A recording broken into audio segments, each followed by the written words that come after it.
We're really happy you've clicked play again. Third time's a charm, right? This is the second part of what you hopefully listened to last week. This episode features conversations about our dream DC Marvel movies. We fantasy cast Cable and Domino in Deadpool 2 and Black Manta and Aquaman. And you get to hear Samantha lay out her grand Polaris takeover plan. And finally, we go into a universe far, far away with some takes on the Rogue One trailer and the Star Wars universe as a whole. As always, we wrap up with a couple who would wins. So hopefully we touch on a few different things in this episode that grab your attention. And go!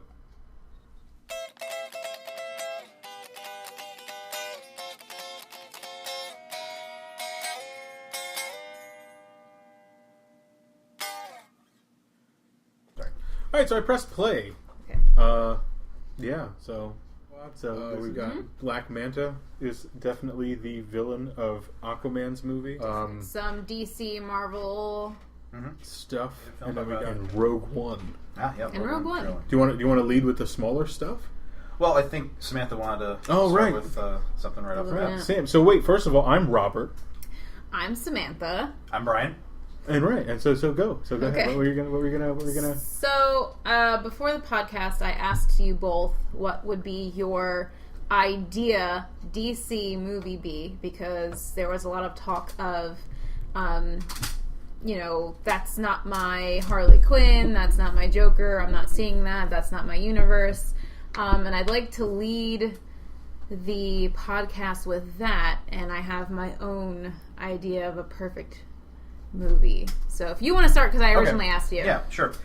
So my ideal DC film, honestly, see, it's weird because I've seen a couple what I consider perfect DC films already, but if I'm going to have an ideal one, it would be probably what they're building towards with not the first Justice League movie that's coming up, but the second Justice League movie that'll eventually come along. That'll have Green Lantern, that'll have hopefully Martian Manhunter, that'll have the big Shazam.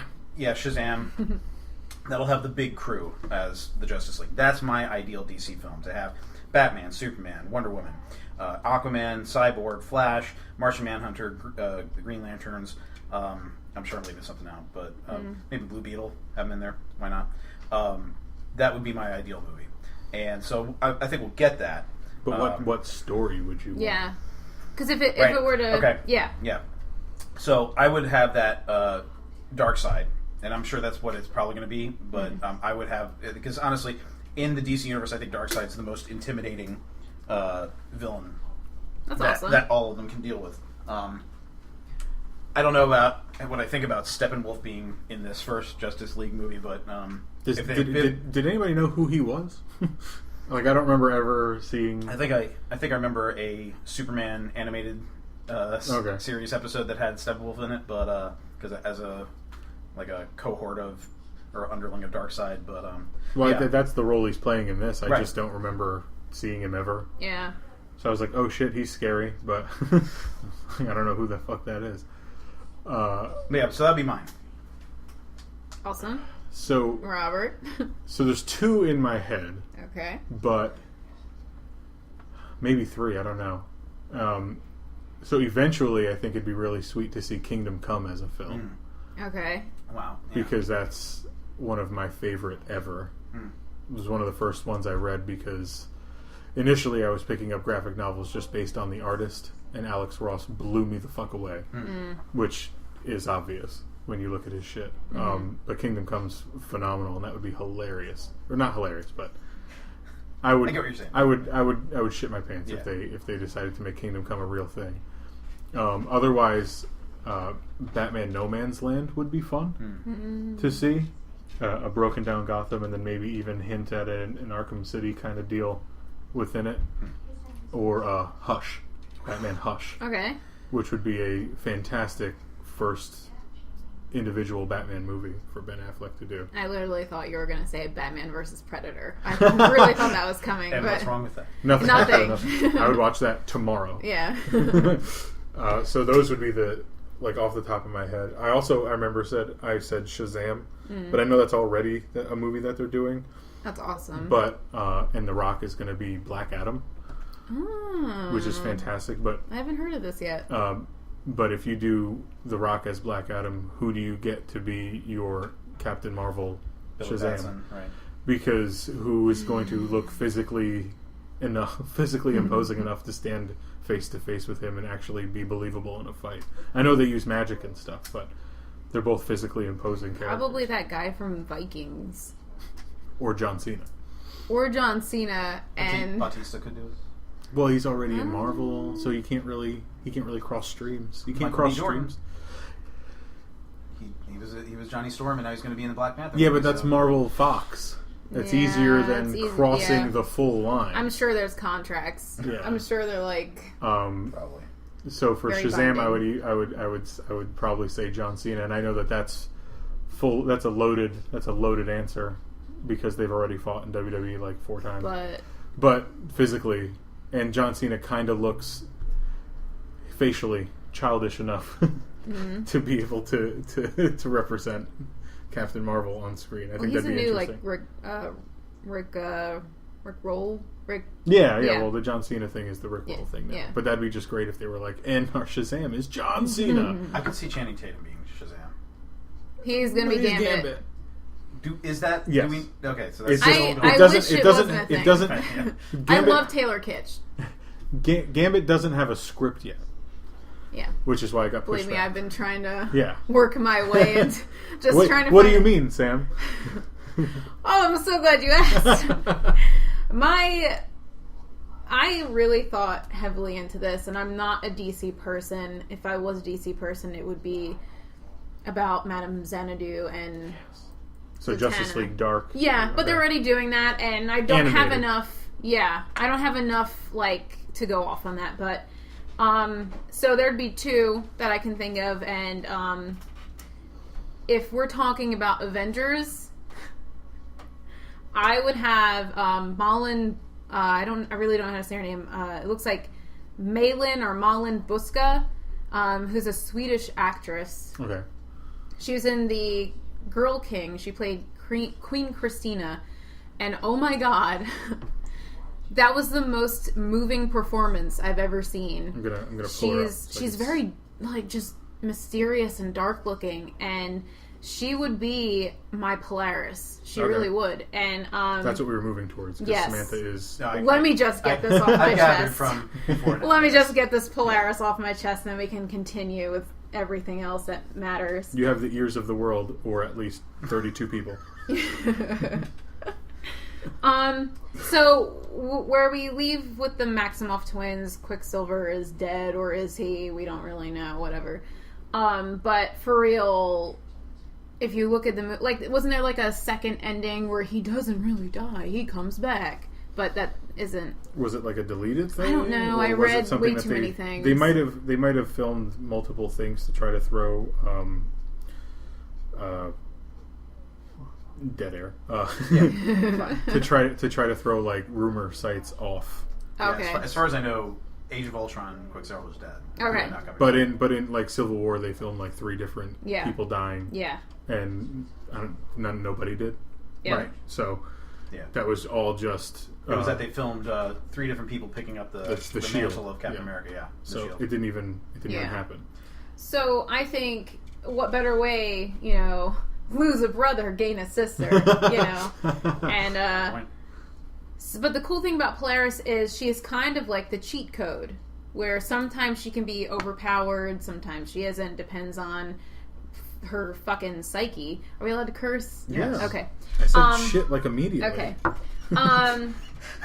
If Polaris was in Age of Ultron, she would have fucking. So is she this chick? Malin Buska, yeah. This one here? Yeah, but in this movie, because Queen Christina, you can see her right there. Okay. That's a portrait of her. Okay. She's No, I wasn't sure because there's 2 women. There's a blonde one and a brunette one. Yeah. Well, because in this movie she's a lesbian. Right. But I got that from that one photo, which is great. That's a great photo. You want this is the chick that she would have played Polaris here.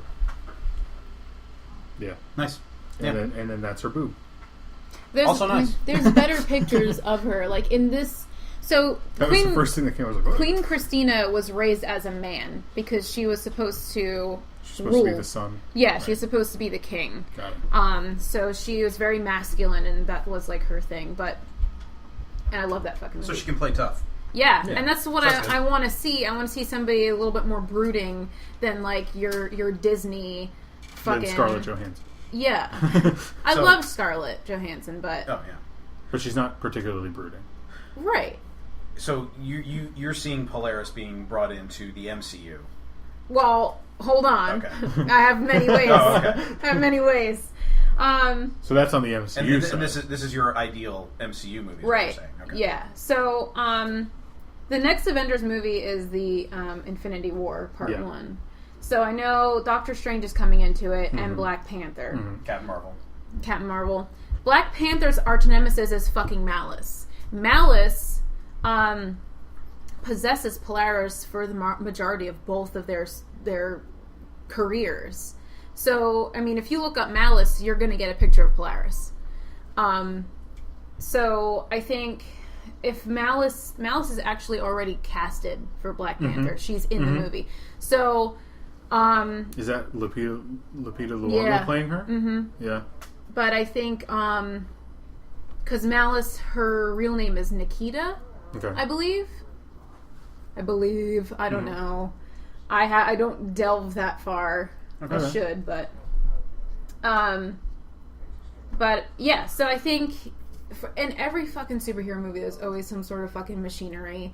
They got to fight like this big, metal something or another. There's always a MacGuffin. Exactly, and that's why I think they don't have Polaris in these movies, whether it be Fox or Marvel, because she can easily come in there and fuck everything up. Whereas her father, Magneto, is the guy who's fucking shit up. Right. He's not going to stop it. He's doing it.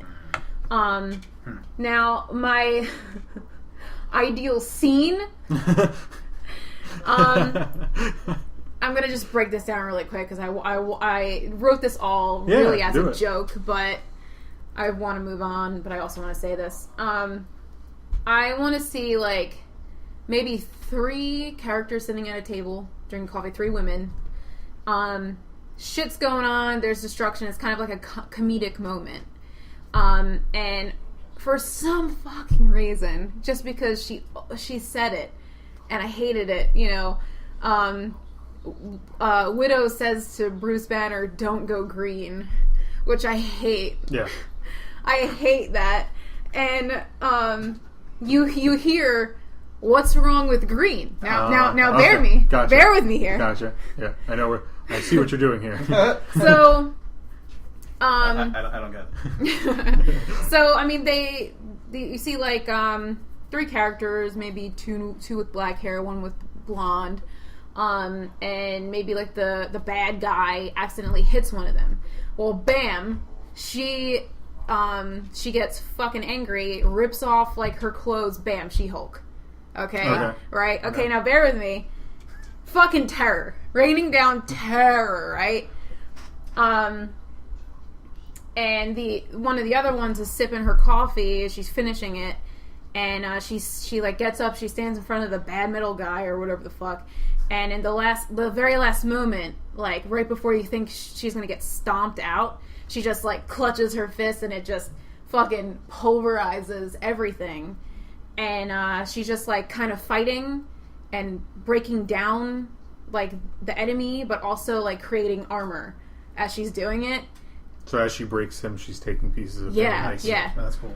And then she takes off a wig, because that's what Polaris did. She wore wigs, or she dyed her hair. Right. Green hair.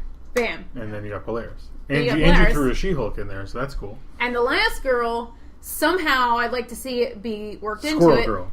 No, Enchantress. Marvel Enchantress. Oh, okay.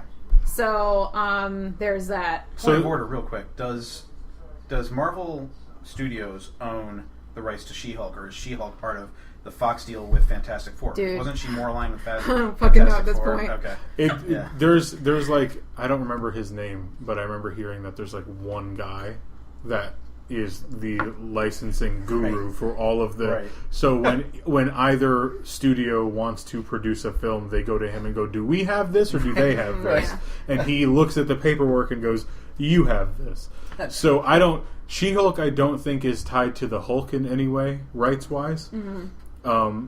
I know that she's worked with Fantastic Four and not necessarily Xmen, but maybe one of those offshoot groups, and she's been in like I don't know if it was Secret Avengers or New Avengers or whatever. She's kind of been everywhere. Yeah, they kind of use her when they don't want to use Bruce Banner.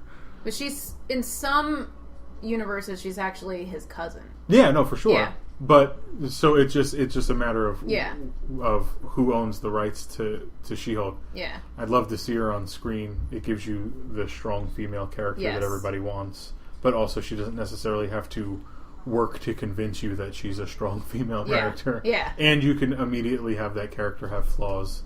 Yeah. And it's difficult for her to live because she's green.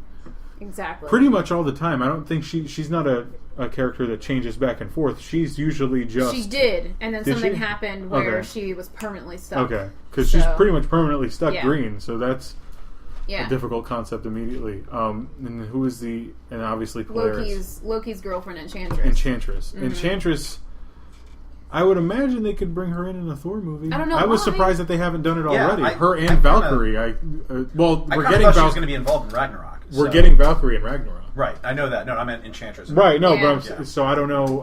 Unless they have her and we just don't know about it. Possible. Because there's a million people cast and we don't have all the character names for everybody. But I mean, in Polaris, I don't know where she would fall because she's originally an X-Men. But she is an Avenger for a little bit. I think as long as it's the same deal as with Scarlet Witch and Quicksilver. As long as Marvel doesn't refer to them as mutants, they can use them. Yeah, that's true. As long as they don't refer to her having a mutant power or being the son of... well, they would just say... the daughter of Magneto. Magneto, or Eric Lensher, or whatever. And you know what? That would ruin everything. Yeah. You know what I mean? Because how do you explain her powers then? Yeah. How do you explain the relationship? Yeah. Unless you just bring her in as like, as her own... shit, she just fucked shit up. Yeah. And then she just flies away with She-Hulk, you know what I mean? It sucks because there's a lot of... Yeah. She'll get her in the next X-Men movie. I wish. Yeah, possible. I'm not going to go into the X-Men, but this is what I would like to not see, and this is going to catapult the Joker conversation, the Harley Quinn conversation.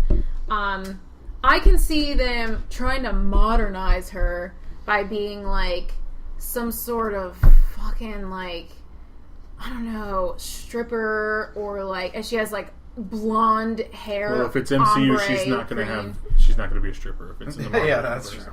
Oh, you know what I mean. Like or she's like some like eyeglass pushing like, I'm a geophysicist and I want you guys to understand that there's more to me than my womanness. Mm. You know, I'm a smart girl, which would be cool, but she's not like that. No. She's brooding. She's a troublemaker. She's got a messed up psyche.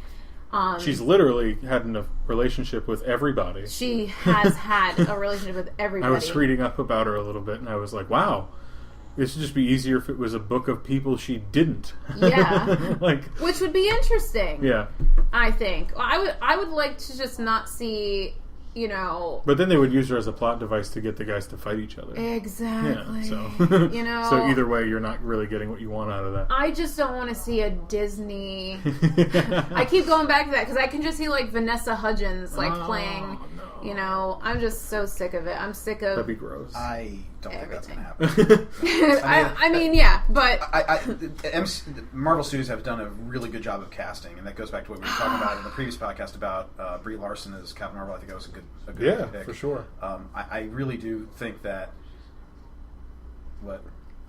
Louder? Oh, sorry. All right, we'll edit that out. Sorry. Gotta get closer. I mean, I think they're doing a great job of casting. I don't know. So I don't think that you would have that to worry about with Polaris. Is there anyone specifically that Marvel has casted that you don't like for the character? I don't like Jennifer Lawrence as Mystique. Okay, well, that's Fox. Right. That's Fox. Yeah. The universe thing. Okay. Yeah. Well, I mean, it's muddled. I don't necessarily like the Jennifer Lawrence as Mystique because Mystique never mattered, and then Jennifer Lawrence was a box office draw, so now she's the front and center. I like her a lot. Yeah, I'm sure.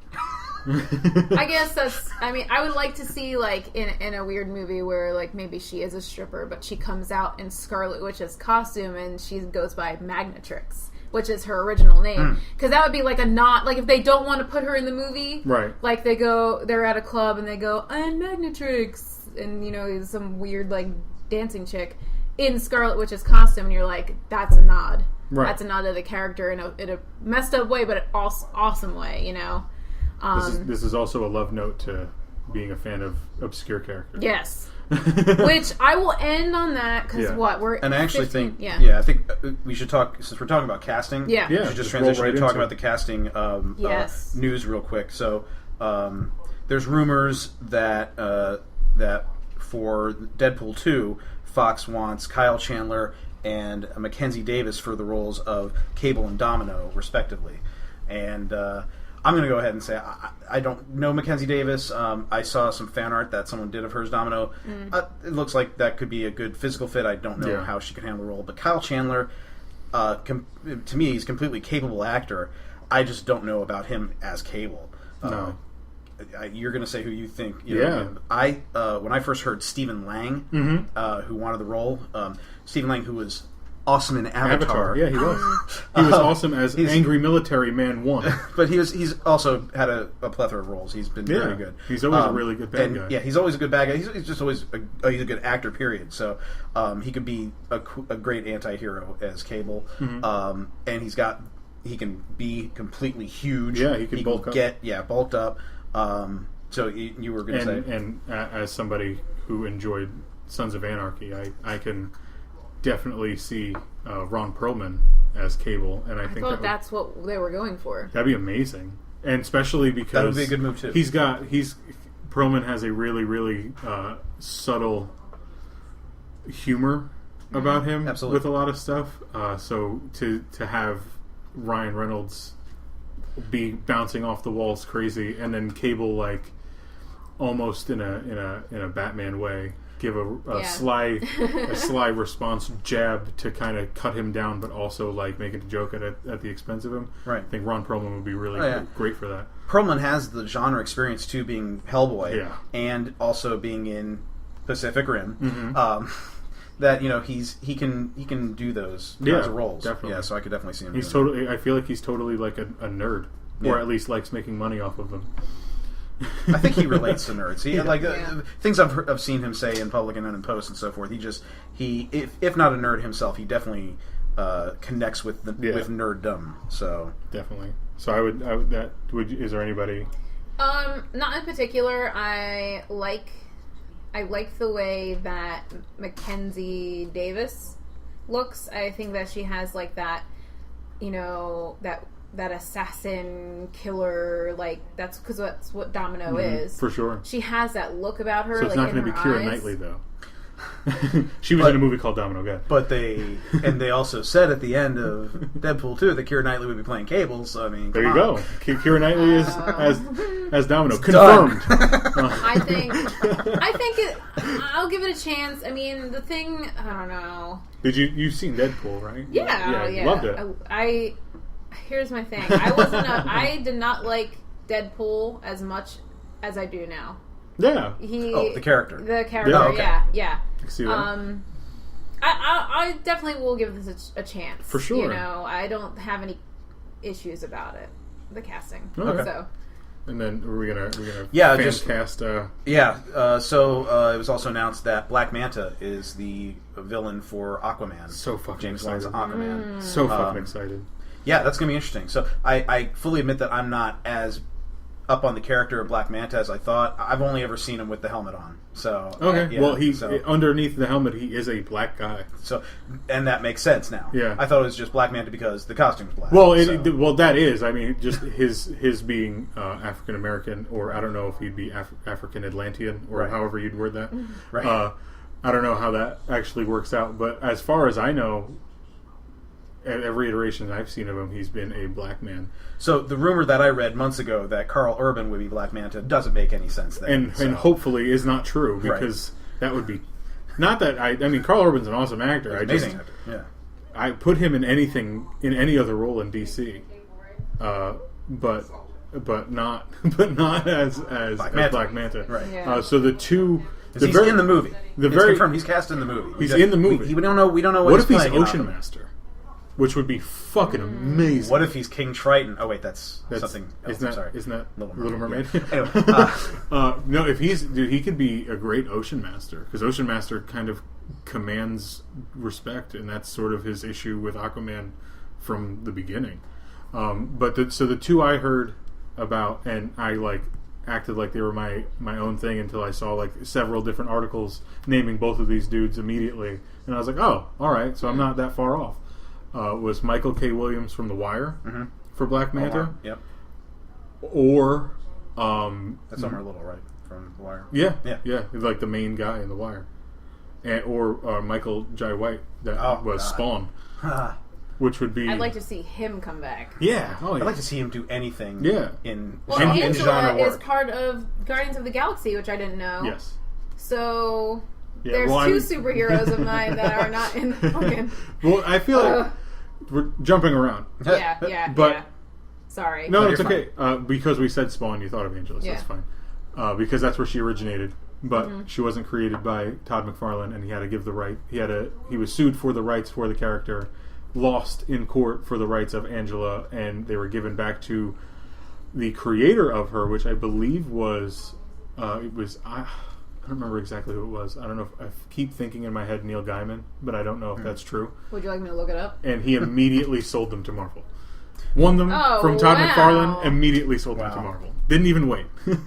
Real quick along that line, I did a cursory lookup for She-Hulk. It looks like she is the cinematic rights for her are Marvel Studios. Really? Okay. Yeah, Okay. But that was just a cursory look. And anyway. Neil Gaiman is... Is that him? Yeah. Okay. So that was the first guy in my head that I thought of. But yeah, so anyway. Michael Jai White as Black Manta would be great because he is a very adept martial artist immediately, and he commands a room. And he's intimidating as fuck. Yes. Yeah. I loved Spawn. I love Black Dynamite. Yeah. Black Dynamite's fantastic. Black Dynamite's one of the greatest comedies of all time, but also he just owns shit in that movie. Yeah. So I could definitely both of those choices are excellent because they both bring something different to the role. And there's also hardly any black actors left because Black Panther took them all. Yes. I'm excited for that. I'm excited for that though. I want to see. The director's black too. Yeah, Black Panther. Yeah, yeah. I haven't heard any. Ryan Coogler, the guy who did Creed, I think. Yeah. Have not seen it yet. Haven't seen it either. I'm excited to see. Not to get political, but I'm excited to see. Hopefully that. Yeah. Black written, black directed, black acted. Yeah, not being portrayed as thugs on the big screen anymore. Everything in the Black Panther verse, however you want to word that whole Wakanda, is entirely an inversion of anything that you've ever seen about blacks in media ever. Exactly. The women are the protectors, the men are the kings, but also the lead warriors. The whole thing. My favorite parts of Civil War was Black Widow, and I can't remember the name of. Just the stare down, and he's just like, "Well, that would be entertaining. Yeah, let's not do this right now." Because that's man, I hope they go back to that because I feel like that was like a just laying the groundwork a little bit. Yeah. Kind of quick tangent. Did you see how it's? I think it's been confirmed that Sebastian Stan is going to be in Black Panther as Bucky. Nice. So, yeah. Cool. So, I mean, that's awesome. Well, because they left off with him there. Yeah. So it seemed like the obvious move, but I think that's been confirmed. That's interesting to see the two of them kind of work together. I guess. Yeah. That'll be cool. But and if Bucky eventually becomes Captain America. Again, Black Panther would be. It's gotta. Yeah, Black Panther would be a great ally for Captain America to have, absolutely. And also symbolically a great ally for Captain America to have. Yeah, I agree. Right? Yeah, that'd be great. So I do want to bring it into a bigger question, and Samantha, it's something you had asked me online or brought up that and we'll get through a couple of these things real quick before we end the podcast. Marvel versus DC. Now, I don't want to say it from a content perspective because, as Rob and I have talked about, and we've kind of mentioned here, 9 years versus now two and a half, 13 movies versus 3. But there is a question of quality. Samantha, you had said that DC is killing Marvel and Fox in quality, and I take exception with that because while I can't say necessarily that they're not beating Fox, I didn't see Apocalypse. I'll see it at some point, and I'm a huge Xmen fan. Apocalypse is one of my biggest favorite villains of all time, and I did not go to the theater. I still have not seen it. So that, to me, speaks volumes about... And even off the trailers, you weren't even like, I gotta see that. And my that hands were in the air. I'm just doing the shrug, like, And dude, the first trailer for that was the first time I saw an X-Men trailer, and I was like, fuck, that movie looks good. But right. And then the second one, it's just like... Looked a lot... They lost me a little bit there. Yeah. So I would definitely say that DC is either on par or better than Fox making these films. But but I would give them Marvel, the hard edge on Fox. Although Deadpool came out of Fox, yeah. So, but Deadpool's a different entity entirely. Absolutely. Deadpool will make money to spite everyone. Absolutely, Oh, yeah. And I think that's kind of what happened. Yeah, and it's the first big R-rated mutant film. Yeah, and it was really one of the biggest R-rated comic book films. Yes, there's been Blade, and it was kind of wasn't it just in general the largest R-rated film? I think it is, but I'd have to look. Just that up not sure. even genre, just rating wise. I think it got the biggest box office total for just R-rated films. But so if you're talking DC versus Marvel, it's just a question of. I mean, it's entirely subjective, but it's just what content do you prefer? Well, again, I'm not talking right. about content. I'm talking about quality, because you can't judge them on content, as we've talked about. You got 13 movies of building up. There's too much content there to compare. But on quality, that's what I'm saying. Like on filmmaking, there's a definite deficiency there. On Batman, DC's behalf. On DC's behalf, Okay. Batman Superman, I liked it.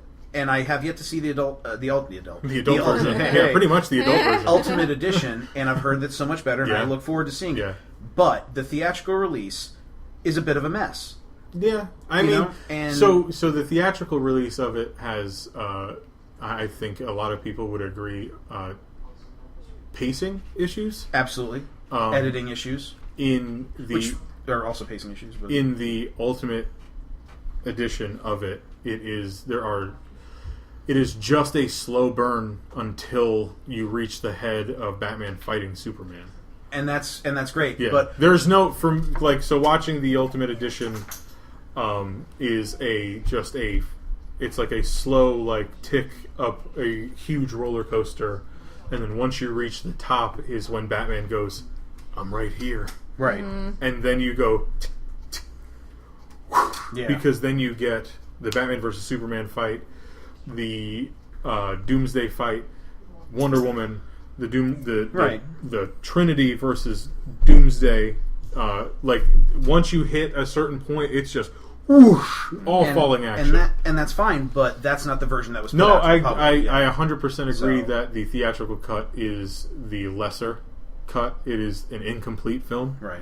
In my opinion, because there are 30 minutes, and it's literally just 30 seconds onto each scene, basically, that add up to 30 minutes, but they explain so much within that. Suicide Squad, I'm sure, has a ton left on the cutting room floor, but I'm not mad at what I got, as opposed to with Batman vs. Superman, where I'm like, but what was that? Or what was that? Or what was that? When the movie comes out, and I don't know if they're going to have an alternate cut of Suicide Squad or if they're just going to have deleted scenes. Right. At the very least, they are going to have deleted scenes. Well, right. But I don't know if they're going to have a full ultimate or an unadulterated cut. Unrated cut. Because from what I understand, there is a secondary cut of it that's a little bit longer. But if DC's going to continue to do that, do you really need to corner the market on home video sales badly? Yeah. Wouldn't you rather kill it at the box office and just get it right? That's why I'm hoping with Jeff Johns now stepping in as Jeff Johns captain of the ship, that he's righted the ship with going into Justice League, because they really do need to. That Justice League trailer in general just kind of shows you that they've fixed it. Wonder Woman's first, right? Wonder Woman is first. Wonder Woman is June, and then Justice League is November. That hopefully will be the new course correction. Yeah. With Wonder absolutely. Wonder Woman is going to... That trailer looks amazing, but of course, all the trailers have looked amazing so far, They got really good people to cut their trailers, but apparently those people don't also work in film. Yeah. Here's what I'll say. Here's what I'll say when I meant what I said. It's because when You're just talking general DC? You're not talking about this universe DC? I'm talking about when I see... when I saw Christian Bale as Batman, when I saw Ben Affleck as Batman, I was sold. Mm-hmm. I was like, that's Batman. Yeah. You know? Especially Ben Affleck. When I saw Jennifer Lawrence as Mystique, I was like, so yeah, I don't buy it. Yeah. I don't buy. You know what I mean? Like, I like Magneto now. I didn't before. Oh, Fassbender as Magneto. Michael Fassbender. Okay. Yeah, I didn't like him before. He wasn't in First Class. He wasn't like. No, I did kind of like that. Yeah. Yeah. Okay. Yeah. So you're talking what Days of Future Past. Yeah. Oh, you're talking Ian McKellen. Are you talking about the older guy that plays him versus the younger guy that plays him? There's times where I'm like, for both of them. Yeah. Okay. I'm like, this is a great casting choice, and I'm like, I'm just not buying it. I it's loved like, Fassbender in First Class, but then in Days of Future Past, I didn't think too much. Yeah. Of it, which is weird, and that's not his fault. That's the script. I've not seen any of those X-Men movies. The First Class is very good. Days of Future Past was okay. Mm-hmm. You know, it had its problems. Yeah. But yeah. So, and I'm not buying. What's his fucking name? The guy who did Professor X. Oh, James McAvoy? Yeah. Okay. Love him. Super cute. Want to see him all the time. But then he cut his hair. And then I was like, okay, that's Professor. Like this guy who's. I thought it was interesting to get into the background of him as a college student, kind of going through like this weird. Oh, I'm like shooting up this really crazy medicine that Beast made. Right. I thought that was interesting, but I was like, I could do, and I'll just say this as a general statement for all superhero films forever. I can do without seeing them in school ever. You have no idea. That's a huge thing in X-Men. Is that it is a school, right? So, well, it is I just don't want to see them. I just don't want to see them in school. I don't want to see Spider-Man in high school. I don't want to see.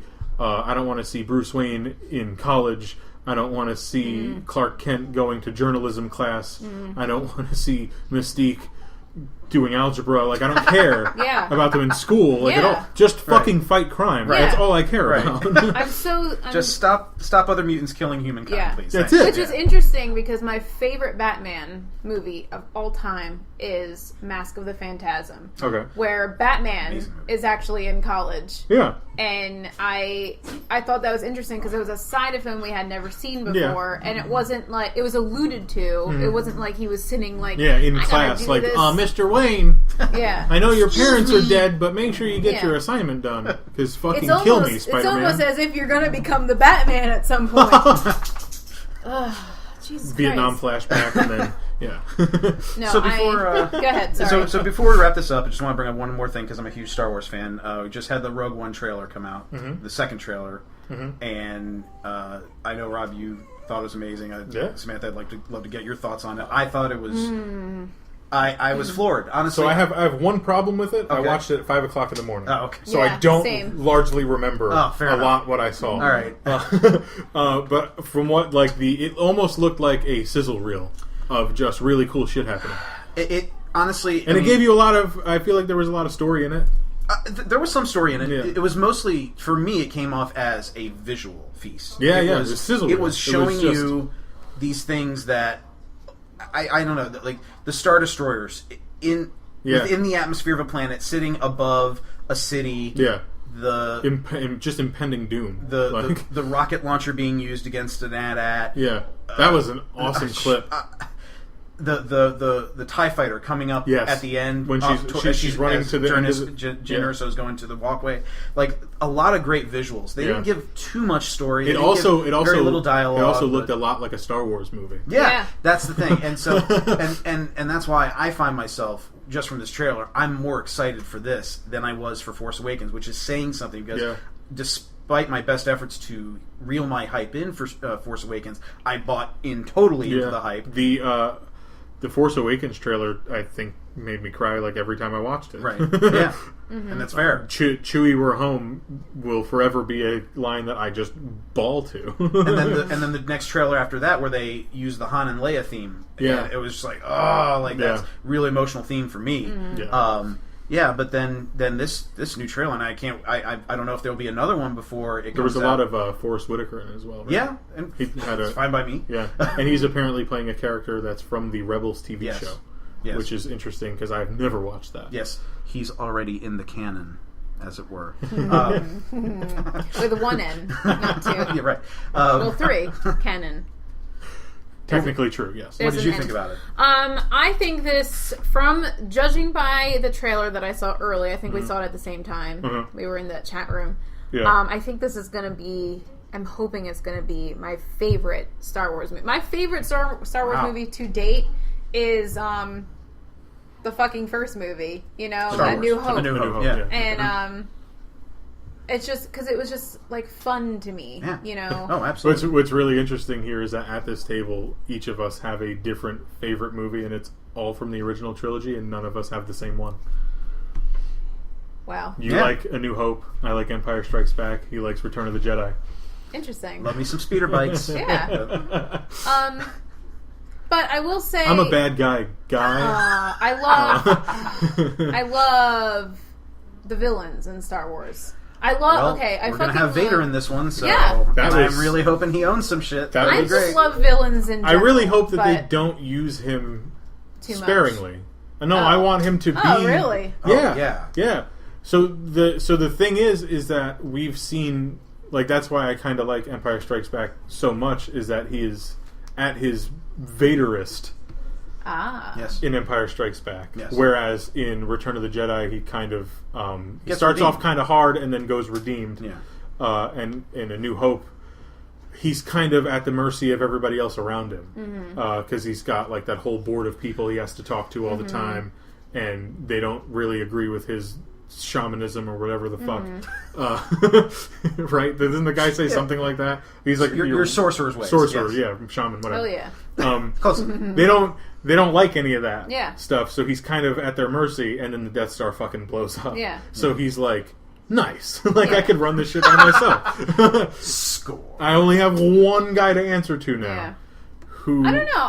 Who's largely one of my favorite characters in the Star Wars universe at all, is the fucking Emperor. Again, amongst the original trilogy, trying to say one... No, yeah, We all have our favorites. It's just this pile of gold, this pile of gold, and this pile of gold. Well, this pile of gold has gold in a different shape, you know? Yeah. So... But with this new trailer, I only So know... the only thing I'm saying is that I hope Darth Vader is the main antagonist of Rogue I won't One, complain. which would be great, because then we get to see more of him being the ultimate badass before he comes through the portway in A New Hope. Like, we get to see him before that Right. Yeah. now, and I want to see that, all of that, all the time. The middle, The the meteor, middle yeah. story. So forgive my, I don't know too much about Star Wars Ignorance. except for It's okay. That's the term. well, yeah, except for the movies. But isn't there like another type of, I don't know if it's Jedi Knights, but they're more like ninjas? And that's Is that from like Knights of the Old Republic? Yeah, like There's like the Jedi, the Sith, or like that neutral. There Gray probably is. Jedi thing. I don't, even though I'm a huge Star Wars fan, I don't know that much. We've said the word neutral 100 times. yes. This is the neutral podcast. This is neutral. None of us are going to take a position here. But I think that's what they were alluding to in the Well, because she's kind of undercover, right? She's rogue, Right. in that she's for the rebellion, but goes and she infiltrates the Empire I'll have to to look gain it up. some sort of information about it's the rebel plans, right? That's what they're going after. Yeah. This is how So they in get A New the Hope, Death when Star. Darth Vader chokes out first dude he sees and says, "What have you done with the plan?" Like That's the plans. So Those are the plans. Rogue One is immediately going to fall into A New Hope. Yeah. Got it. Yeah. Which is awesome. There might be Force users that aren't necessarily Jedi. That's what I'm talking Yeah, about. because the Asian dude that looks like he's blind, probably. Yeah, looks blind to me. He's Force sensitive Yeah. in the way that that little orange butthole-eyed thing from Force Awakens was Force sensitive. But I like it because if you're not really a Jedi character, you're not really a bounty hunter character, you're Yeah. not really a Han Solo character, you're not really an You can R2-D2. still run There's a with the different Force, type now. yeah. You know what I mean? Yeah, and I like that's that. great. Yeah. So I think this is going to be a very diverse movie, and I'm hoping it is. Oh, for sure. I like the fact that, there is another female lead, and Mm-hmm. it's fucking Felicity Jones. And if you have not seen Like Crazy, you guys need to see that fucking... I cried for days. And I just, I buy it. These two trailers, I buy her in that role. Yeah. For sure. I get her. Yeah. I get her. God, I'm going to sound so old. Gumption. That's not the right. That's not what I want to say. Like, no. She's got gumption. Like, man. I just buy her badassness. Yeah. Like, Well, that, and it kind of almost seems like when she's rogue and she's fighting for the Empire to sell the fact that she's not a rebel or whatever. Yeah. It almost seems like she kind of stays there for a bit. Right. Like, she kind of hangs out. Like, that's kind of what it alludes to in my head. Like, the way I looked at it was kind of it looked like she was going to kind of live over there for a bit, and she'll come back maybe, or she won't. Yeah. So that's probably going to be what they play with, is the morality of the film. Here's the characters, and this guy's playing Darth Vader, but this guy does it. Mads Mikkelsen. There's no. Who's going to be in. Rumors are that he's her father. Oh. That he's Jyn Erso's father. So Okay. yeah. So we're going to get some of her backstory, of course, which will be cool. Yeah. But yeah, so I just definitely wanted to share that, because that trailer, I saw it during the Olympics.